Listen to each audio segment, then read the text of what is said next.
السلام علیکم ورحمۃ اللہ وبرکاتہ۔ تو ناظرین، آج ہم آپ کو ایک نئی خبر سے آگاہ کریں گے۔ ڈیرہ غازی خان میں دریائے سندھ میں تونسا بیراج کے مقام پر نچلے درجے کا سیلاب۔ فلڈ کنٹرول سینٹر نے بتایا ہے کہ دریائے سندھ میں غازی گھاٹ کے مقام پر پانی کی سطح بلند ہونے سے ڈیرہ غازی خان کے کچھ علاقے سمینا داد، سکھیرہ آرائیں، چوٹالہ اور بستی بھائی سمیت دیگر بستیاں زیر آب آ گئیں۔ ناظرین، ویڈیو میں آگے بڑھنے سے پہلے ویڈیو کو لائک کریں، کمنٹ کریں اور شیئر کریں۔ جی ناظرین، دریائے کے کٹاؤ کے باعث درجنوں مکانات دریائے برد ہو گئے، جبکہ سینکڑوں ایکڑ رقبے پر کاشت فصلیں پانی میں ڈوب گئیں۔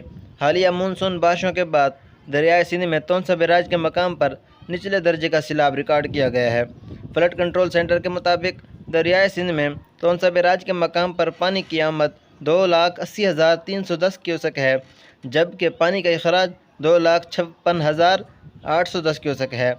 ناظرین، ایسی معلوماتی ویڈیو دیکھنے کے لیے ہمارے چینل کو سبسکرائب کریں اور بیل آئیکن کو دبانا مت بھولیں۔ شکریہ۔